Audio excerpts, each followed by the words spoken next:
This is a WDIO News Special Report.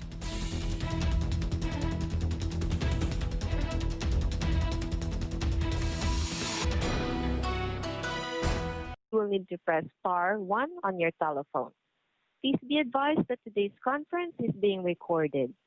If you require any further assistance, please press star 0. I would now like to hand the conference over to your speaker today, Ms. Andrea Anninen. Thank you. Please go ahead, ma'am. Thank you all for joining us for the September 17th COVID-19 media call. We will start today's call with a situation report from Health Commissioner Jan Malcolm. And on today's call, we also have Assistant Commissioner Dan Huff, Infectious Disease Director Chris Erzman, and State Epidemiologist and Medical Director RUTH LYNFIELD. After they share some updates, we will open it up for questions from reporters on the line. So with that, I will turn it over to Commissioner Malcolm.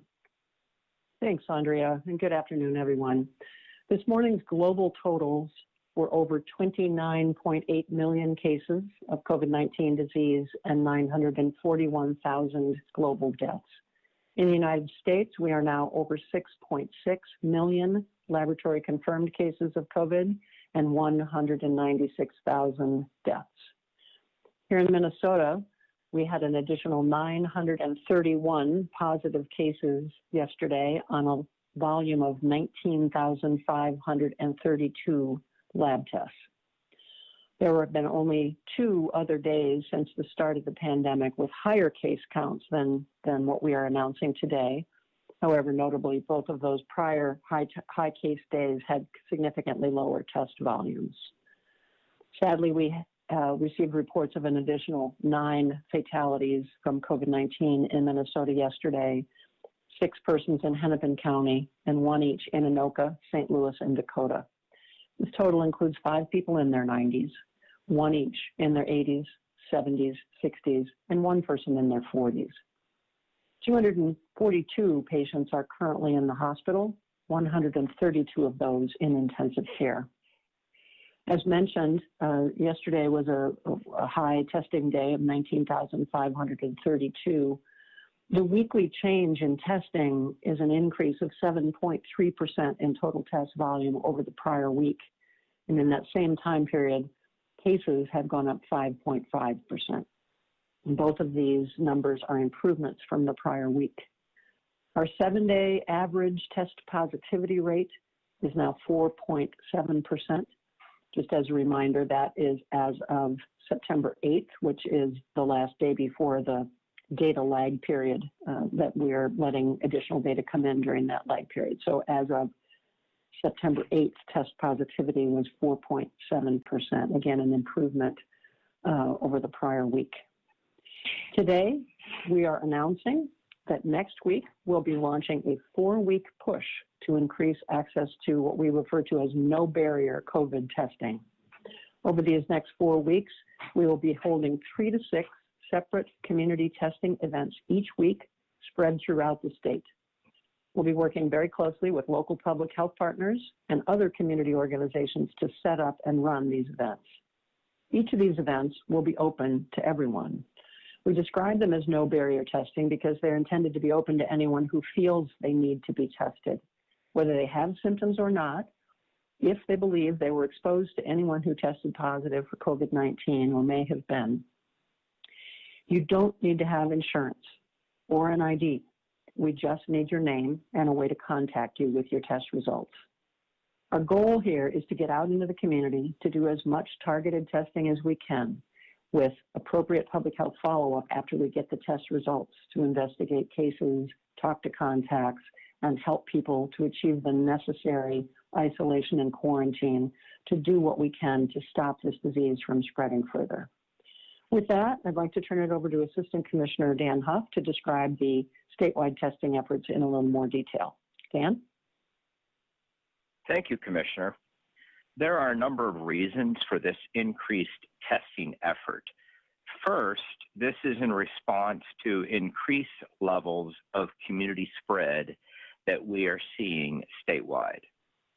We are deeply concerned about the spike of cases in communities all over Minnesota, where people don't know how they contacted the virus. Community spread, driven by people who don't even know that they have it, puts the most vulnerable to the worst complications at grave risk. It's more critical than ever to test a lot of people and identify positive cases early to slow that spread. Testing lets people know they are infected and that they need to isolate to protect others. Second, we're nervously watching what is happening in our neighboring states. North and South Dakota, Wisconsin, and Iowa, they are all seeing spikes in their case count and disease spread. We do not want that to happen here. These states are a reminder of how quickly we can go from walking the cliff's edge to tumbling over it. Third, we're experiencing other impacts, including back to school, backyard barbecues, Labor Day activities, weddings, and funerals, all of those activities we've talked about here. This effort will help us provide rapid response to clusters and hotspots around the state. And finally, we are hoping to increase access to more people. We've been doing these mobile community testing events for a number of weeks now across the state. We know that when we set up a clinic like this, we get a lot of people who are not getting tested at their healthcare provider. Now, there are a lot of reasons for that. Some people don't have insurance and may not know that testing is free. Others have maybe heard rumors of people getting charged for related items. Some may have simply had a bad experience at the doctor's office and don't like going to them. And we also know that people are getting turned away because they don't meet the criteria that the health system has in place. It's not happening everywhere or with all healthcare providers, but we do know it's happening, and that some places won't provide a test unless you're experiencing symptoms. So these clinics are a way to help reach people who may need to be tested, and it's why the no barrier concept is so important. The governor described months ago his moonshot goal of having testing capacity of 20,000 daily tests. Well, we set up a partnership with Mayo and the University of Minnesota, and we did it. In fact, we surpassed it. We have the ability and the capacity to be processing more than 22,000 tests every day, and we continue to grow that capacity. But we're not doing it, which means we still have unused capacity. So this effort is really about trying to help connect people who need testing with that capacity that we have built within the state. So where are these events going to happen? We're going to work with local public health officials to test where it's needed most.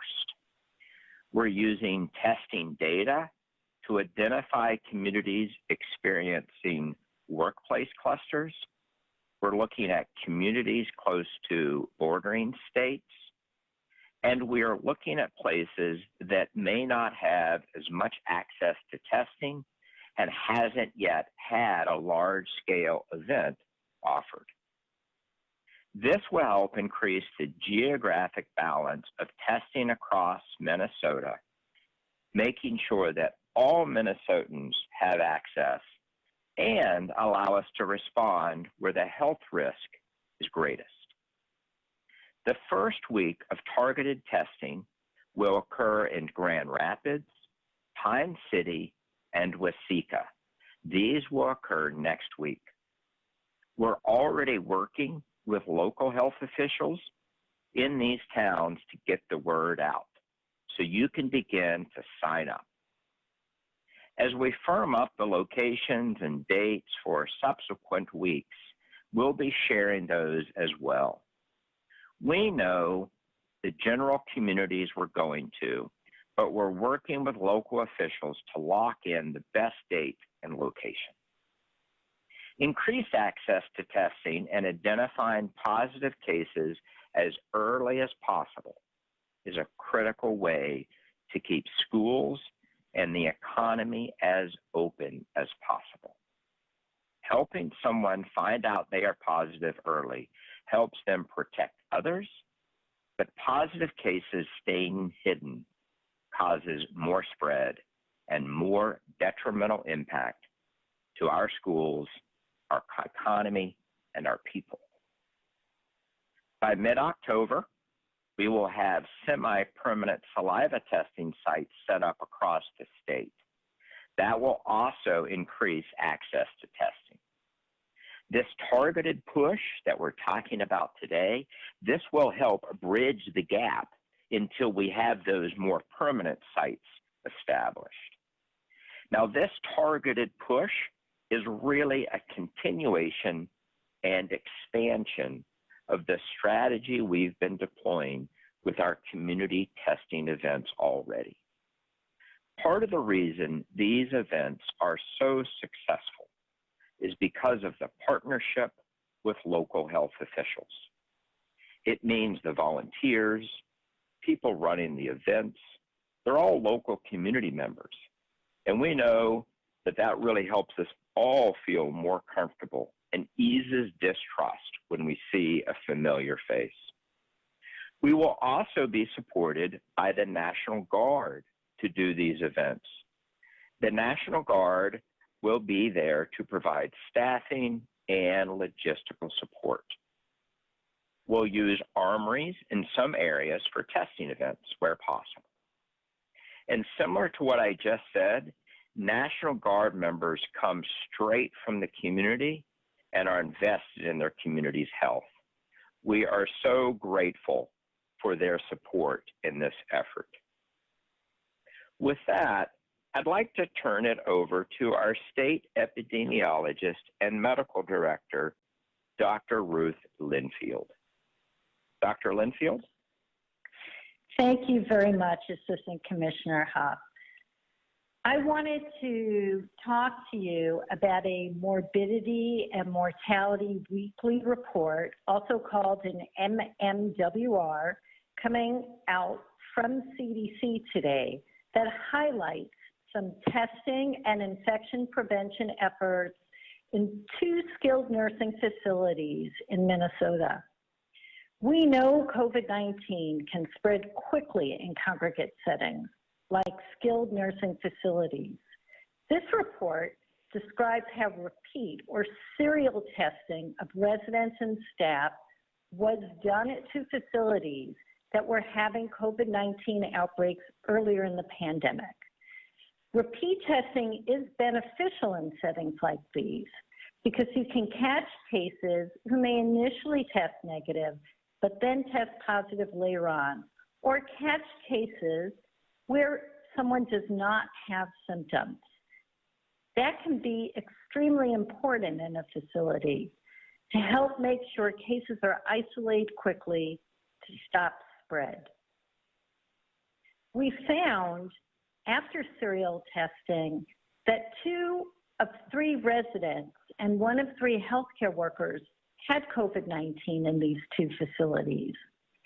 Our public health laboratory was able to do whole genome sequencing, which means they were able to analyze the virus's nucleic acid to see if the viruses in the samples collected from the residents and healthcare workers in the facility were similar to others in the same facility. They found that the samples from healthcare workers and residents from the same facility were very similar, which suggests that the virus spread was happening in the facility rather than being due to exposures from other settings. Healthcare workers in skilled nursing facilities are at high risk for infection during COVID-19 outbreaks and resources must be targeted to support this at-risk workforce, which in turn also protects residents. As the MMWR notes, skilled nursing facilities need enhanced infection prevention and control practices, assured availability of personal protective equipment like gowns, gloves, and masks. We need to reduce barriers to healthcare worker testing. They need to have flexible medical leave, and really important, there needs to be timely result reporting. We have been working very closely with facilities like these throughout the pandemic. We know that these skilled nursing facilities have worked very hard to implement safety precautions to prevent and limit outbreaks. And as you know, we have seen great results from these added safety precautions and the hard work that our skilled nursing facilities have done. Thank you. At this point, I will turn the call back to Andrea. Thank you. Thank you to all of our speakers for today. We're now ready to open it up to questions from reporters on the line, and we will just remind them to limit themselves to one primary and one follow-up question so that we're able to get to as many questions as possible. With that, operator, we are ready to take questions. At this time, I would like to remind everyone, in order to ask a question, press star, then the number 1 on your telephone keypad. We'll pause for just a moment to compile the Q&A roster.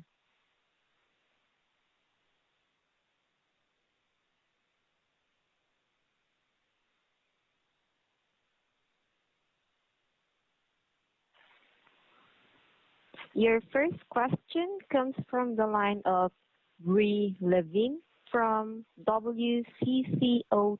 Your line is open. Hello. Our question today, we're doing a story about a local bar that has seen some, or they were fined for violating some COVID regulations. So have we moved on from like education and warnings and stuff to actual fines for businesses that don't comply?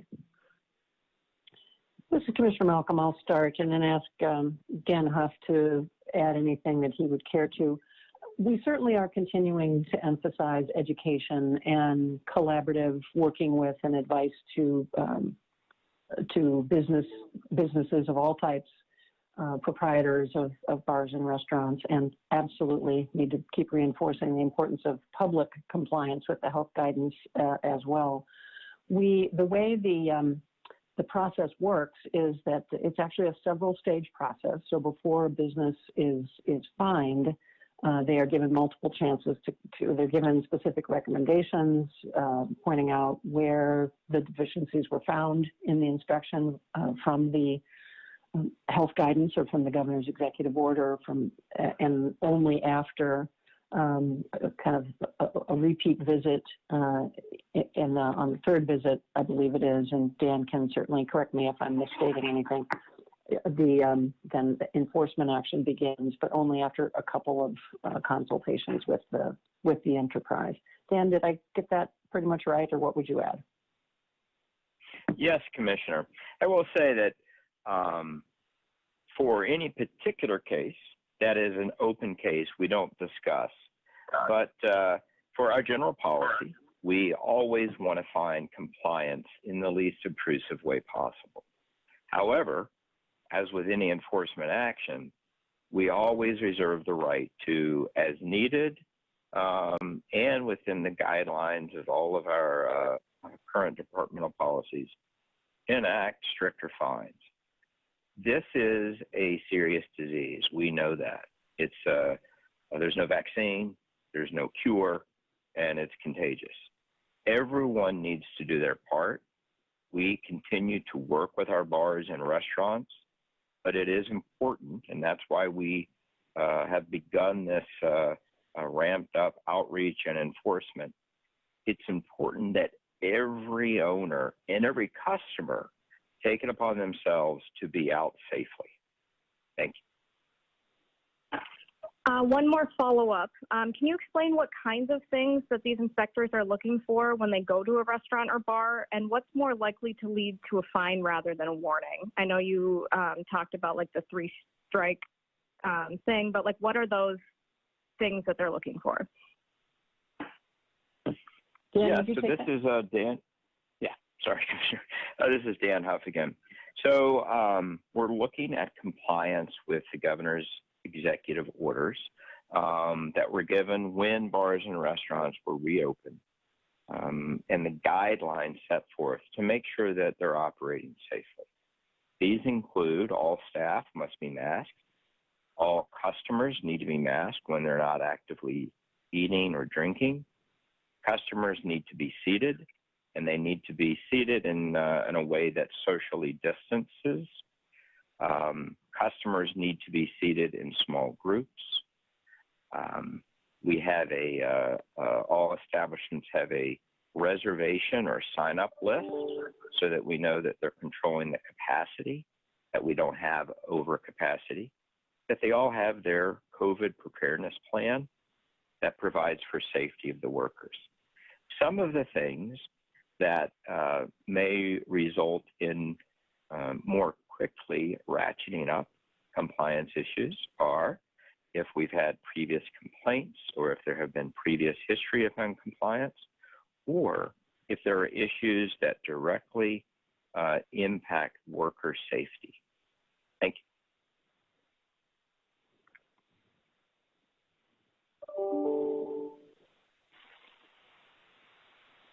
Your next question comes from the line of Tom Hauser from KSTP-TV. Your line is open. Thank you, and hello, everyone. Wondering, maybe you've talked about this.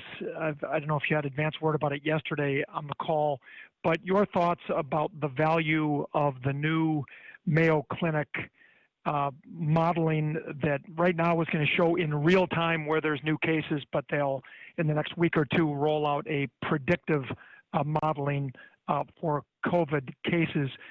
Will that be a real value, do you think, for Minnesotans to track cases on a county-by-county level? This is Commissioner Malcolm, and yes, we certainly are grateful for the data that Mayo has been sharing with us, and interested and glad that they're making this more publicly available as well. But we have been sharing state data with Mayo and they with us. So we're certainly do see great value in the kind of the granular level of data in there. As you say, the real time, there's some interesting aspects of their model, which includes some artificial intelligence, rapid learning artifacts within the model itself that does try to help project out into the future.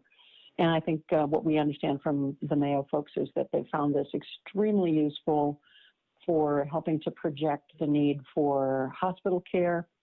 And certainly that is properly their concern. We, of course, are interested in broader pictures of disease prevalence for reasons in addition to hospital capacity. But yes, absolutely, we think that the more real-time information we can put out for the public to understand where risks are, and for both statewide and local decision makers, the better. So we applaud that and are looking forward to that data being more widely available. And then as a follow-up, I talked to Dr. Henry Ting today about this model and about numbers going back a few months that they've had internally. They said that their numbers show that the COVID cases have been remarkably stable in Minnesota over the past few months, even with businesses reopening and schools, in many cases, reopening. And I'm wondering, does that mean at any time here in the near future, the economic dial might get turned a little bit more, since the numbers have stabilized, which I believe was the goal at the outset? And then, and also along those same lines, since Labor Day, which has now been about 10 days, they said they have seen no appreciable uptick in numbers. Can you respond to those two things? Sure. Commissioner Malcolm here again. I'd say a couple of things. We talked with Dr. Tang and colleagues as well, and they agree with us. I think that while our cases have been stable for a couple of months now, they're stable at a very high level with very high degrees of transmission going on in the community.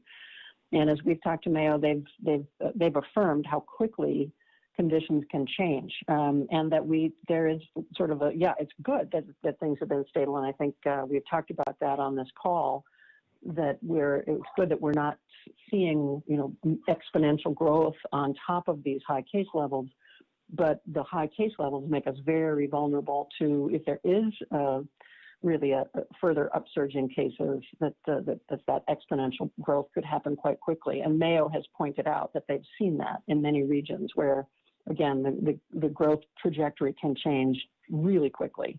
I think we're seeing that in some of our neighboring states as well. So while stability is good, stability at this high of a level is unfortunately not as much of a room for comfort or optimism as we would like. We'd love to see this level of stability at a much lower level of case growth and case positivity, and especially of community transmission. And on the Labor Day question, they said there was a lot of fear about what might happen over Labor Day weekend. Is it far enough out to know what actually happened, whether there was any appreciable increase in cases? Thanks, Tom, for reminding me of the second part of the question. We would not expect to see the Labor Day impact quite yet, at least not fully. Certainly could be starting to emerge any time, but I think one of the things we've learned is you really need to give it a full 4 weeks before you have a complete picture of not only the primary transmission, but perhaps a secondary round of transmission as well. But certainly would invite, Chris Erisman's on the line too. Chris, would you have any further comment on kind of timeline related to Labor Day?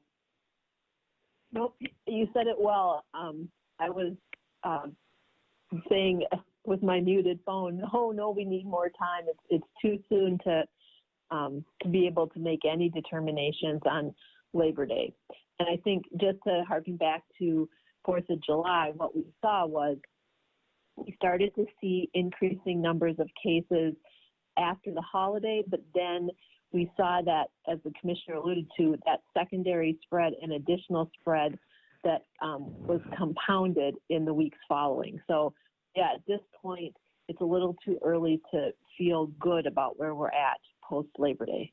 Because I thought you used to say 10 days to 14 days before you would start to see cases. Now you're talking 4 weeks. I don't recall hearing that before. Well, we've always said that the incubation period is 14 days, and then we've said we think we need to have at least a week for people to have gotten through the incubation period, been tested, get their results back to the department and everything, and that's 21 days.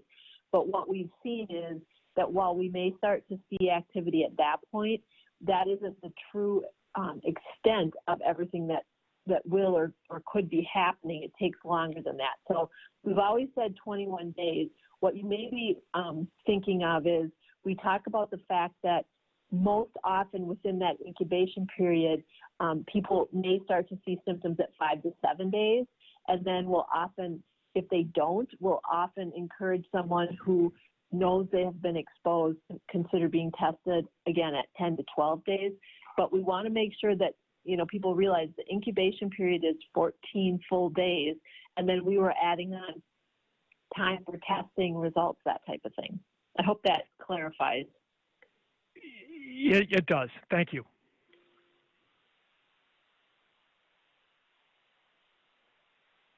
Your next question comes from the line of Glenn Howlett from Star Tribune. Your line is open.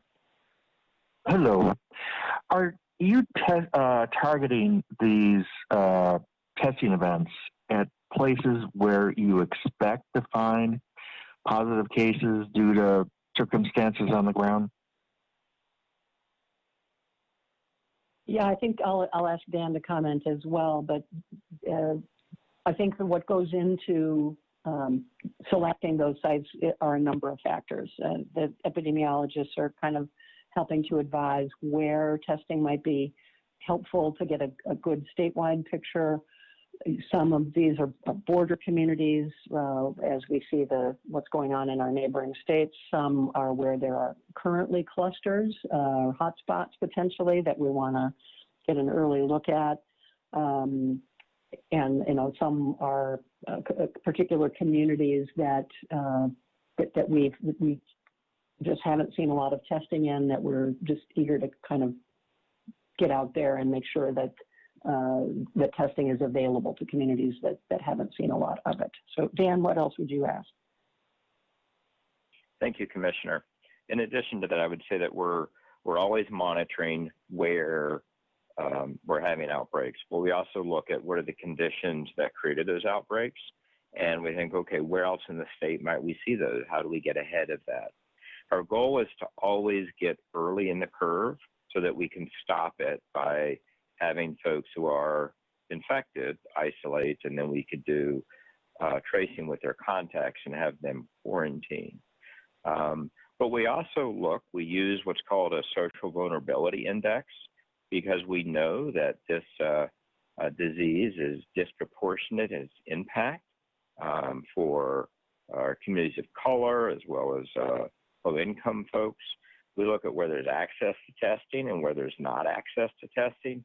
So it's really it's a recipe where we add all of these factors in and then come out and say, here's where we think would be good places to start doing these surge testing events.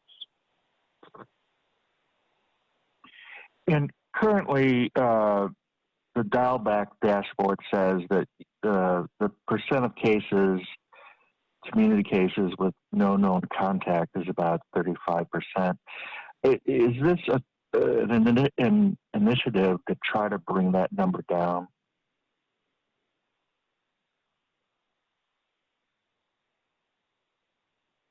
Well, I'd say everything we do is to try to bring that number down. It's why we want to intervene very quickly. If someone is positive, we want them to know that they're positive and to isolate so that they don't spread it out more broadly in the community. It's why we have thorough guidance on how different activities can operate. It's why we ask people to limit the size of their weddings or other parties or gatherings. Everything that we have put into place, including our testing strategy, is to limit the spread, and especially that unknown spread of the disease.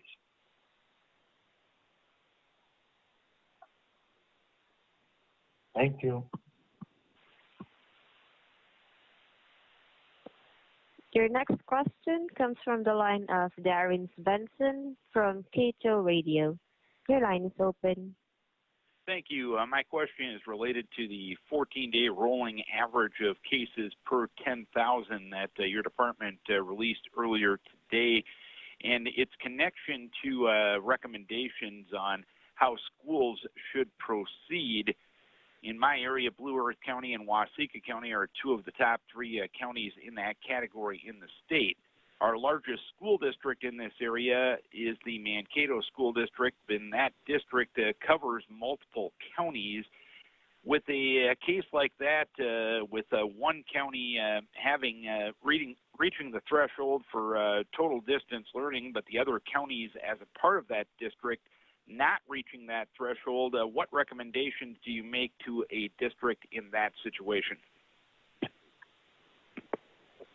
This is Jan. I'll start. Apologies, I was on mute last time. Sorry for the silence on my end. I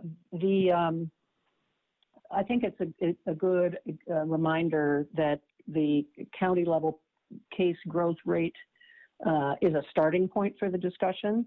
It's not the only factor. You point out a good example where a district might be drawing students from multiple counties. So how do you look at counties in different situations? We do suggest that the county with the highest prevalence, should be kind of the basis of the discussion. But definitely, looking at and working with districts and individual schools, even within the districts, just to make sure that we're giving appropriate advice based on the specifics of as close to kind of the on the ground circumstances as we can. So I guess I'd ask Chris if you would like to say more about kind of the level of engagement in particularly in this particular situation. Certainly, Commissioner.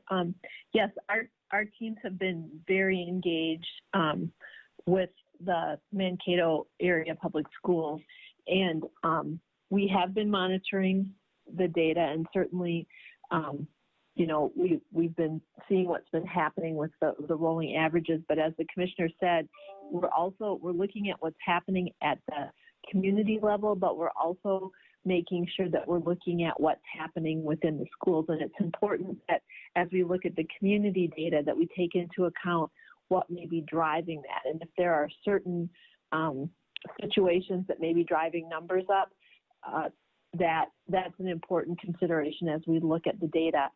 We know that Mankato had a testing event recently, and so, you know, we're taking that into consideration. We're taking into consideration what's happening within the university setting and how that may impact numbers. That's definitely moving in a very positive direction.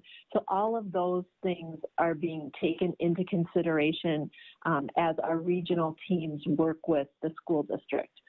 So the data on the number of cases per 10,000 residents over that 14-day period, that's really certainly an important part of the data, but it's just one of the many factors that is being considered as districts are receiving consultation and making decisions. And a follow-up, I know you probably discussed this when this plan came out in early August or late July, and it's probably my own faulty memory that I can't recall. Why was the metric of cases per 10,000 chosen for this type of recommendation, or at least to start the conversation for this type of recommendation? Chris, you want to answer that one?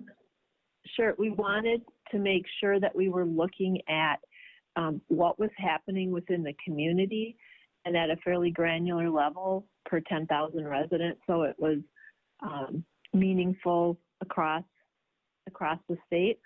We also felt like it was important to have, you know, a fairly, you know, extensive time frame, if you will, not extensive, but we always say that a single day doesn't a trend make, and so that's why the 14-day rolling average is important, because we wanted to make sure that the metrics took into account more than just a single blip. So those are all, you know, part of what we were looking at in terms of choosing metrics. Thank you. I appreciate it.